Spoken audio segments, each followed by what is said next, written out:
Well, of course, the first thing I have to do is to thank my great wife, Karen, for the fact that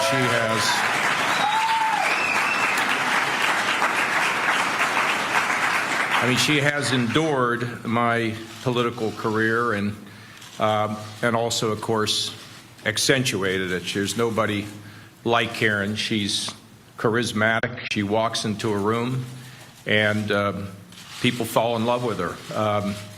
When she appeared on Anderson Cooper,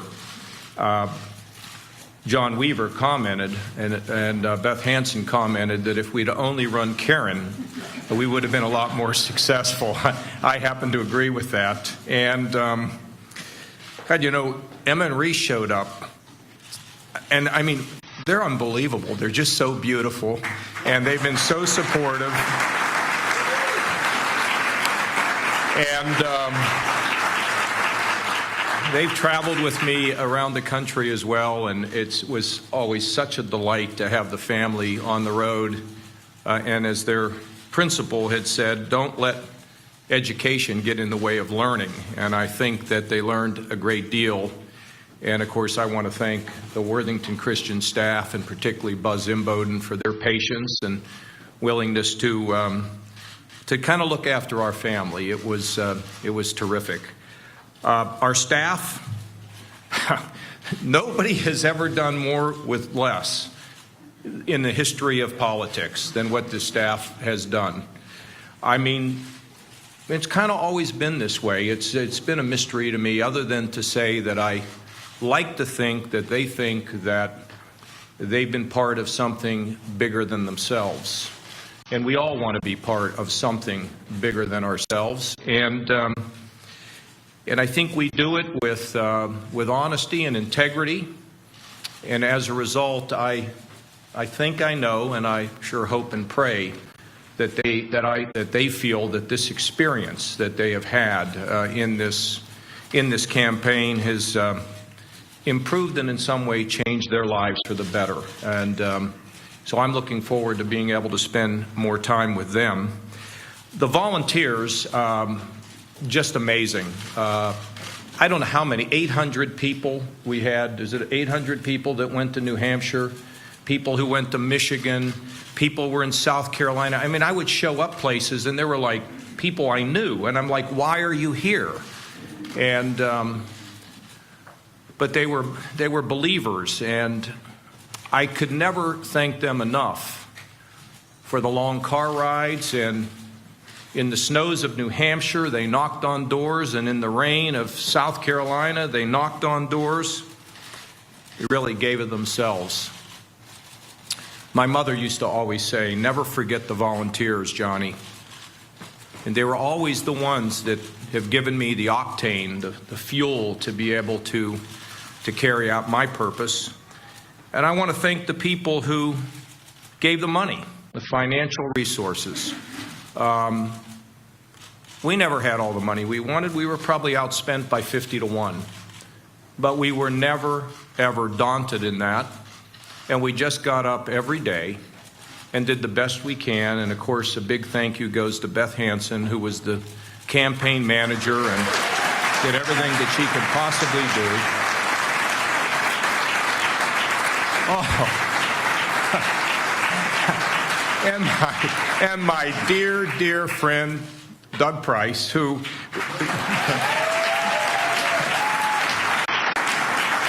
Well, we start getting into these names, but as I mentioned, I think Emma said, well, Mr. Doug, didn't you travel with my daddy for like a year and a half? And Reese looked at him and said, how'd you ever do that? But we had a great time, and we're going to have a lot more fun in the future. And of course, the kitchen cabinet, I look at Joanne Davidson and Bob Klafke and Tim Trapepi, who the only guy I know that carried more luggage than an entire circus crew. It was just unbelievable. So, and I know I'm leaving some people out, but I want to thank every one of you. I visited these beautiful, beautiful towns in New Hampshire.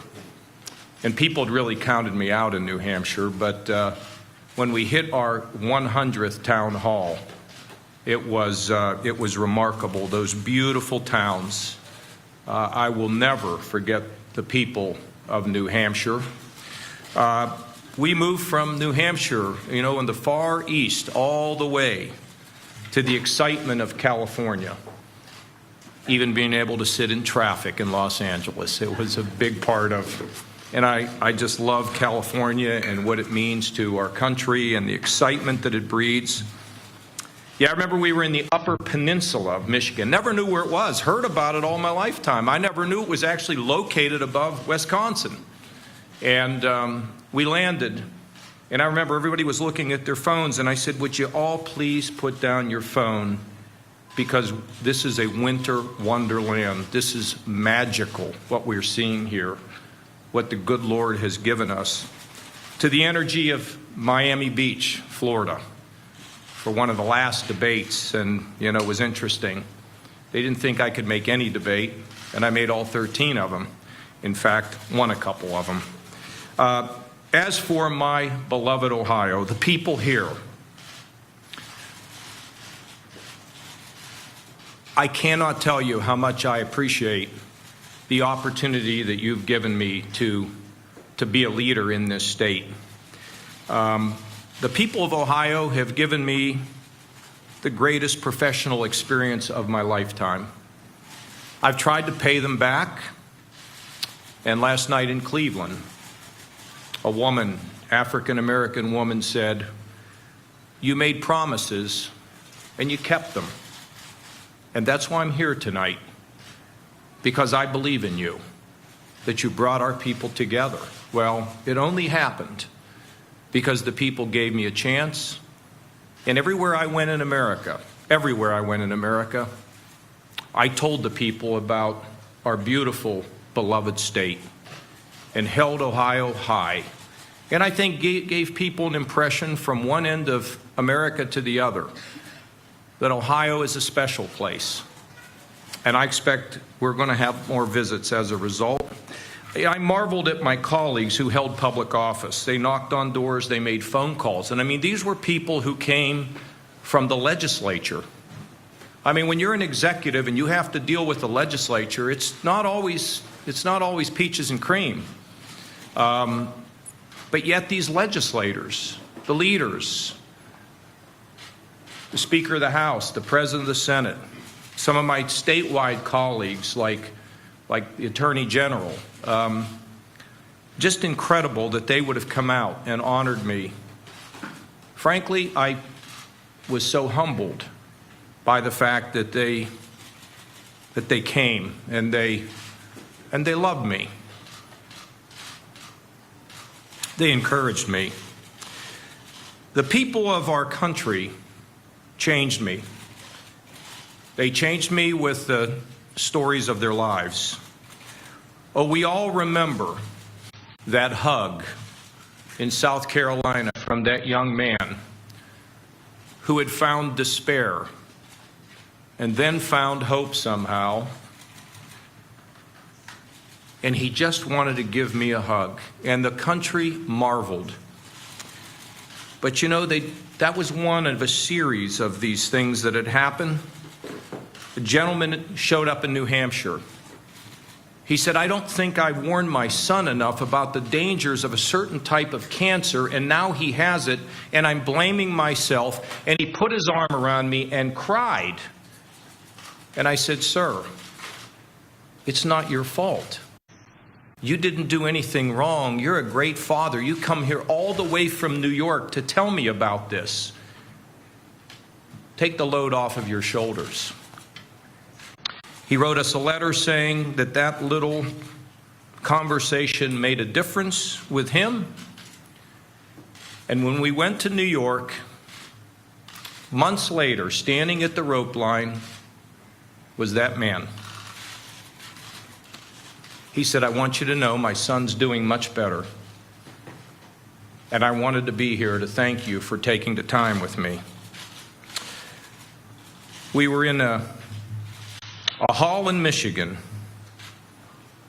and a woman stood up and showed a picture of her son who had taken his life. We talked about faith, talked about her son and where he was, and everybody in that hall embraced that woman and made her feel that she was not alone. See, stories like this occurred all across our country. And I think it's, frankly, because for whatever reason, God gave me the grace to make people feel safe and comfortable. And they came to these town halls, they were absolutely magic. You know, I've learned something, folks, everyone here, that we all need to slow down our lives. Slow down our lives and listen to those who are around us. Look, let me be clear. We all know that economic growth is imperative to the success of our country.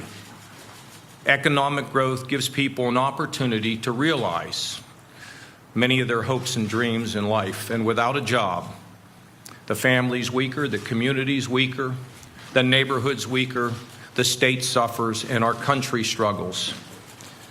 And I can tell you that economic growth can be achieved by our public officials if they just do their job. But they have to ignore polls. They can't focus on focus groups. And they have to overcome the fear of re-election or criticism. See, the formula is simple and it works. It is common sense regulations that don't crush our small businesses, because that's where our kids get their work now, increasingly. That's the fastest area of job growth. We know we need to lower taxes for individuals. And we have to cut taxes for our businesses so they start investing in America and not some country located in Europe. And we need a realistic path to balance the budget. And frankly, nothing more imperative than a balanced budget amendment to the Constitution to force the Congress to do their job. And we have to keep in mind that we need to shift power, money, and influence from government back to the people wherever we live. And we have to begin to run America again from the bottom up.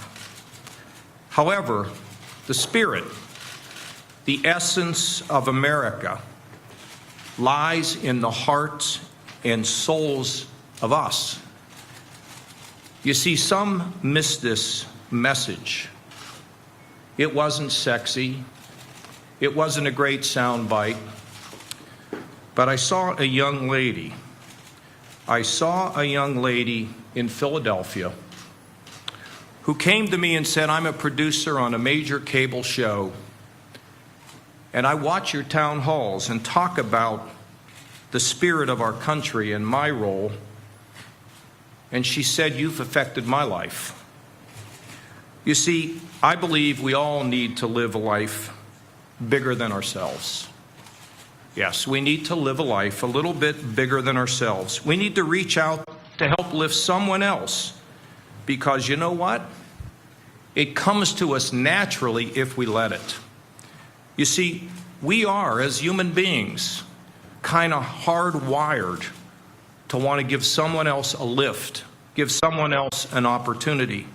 And when we reach out, it's so interesting, and when we reach out and help someone else, you see, what it does is it opens us, ourselves, to recognizing and receiving the help that we need in our lives. It's a virtuous circle. When we help someone else to rise, it opens us up to receive the things that we need in our lives, regardless of who we are.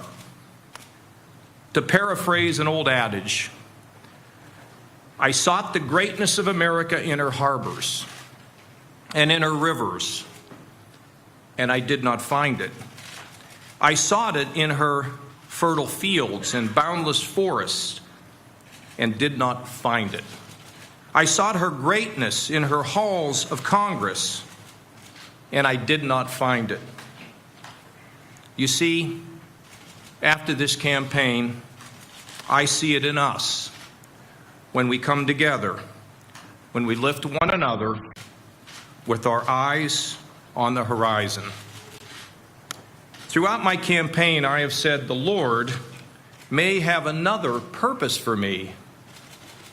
And it set all the pundits of Twitter Does that mean he's not committed or he's not focused or he's not energetic? It showed to some degree how little they understand about life. You see, I have always said that the Lord has a purpose for me as he has for everyone. And as I suspend my campaign today, I have renewed faith, deeper faith, that the Lord will show me the way forward and fulfill the purpose of my life. Thank you, and God bless.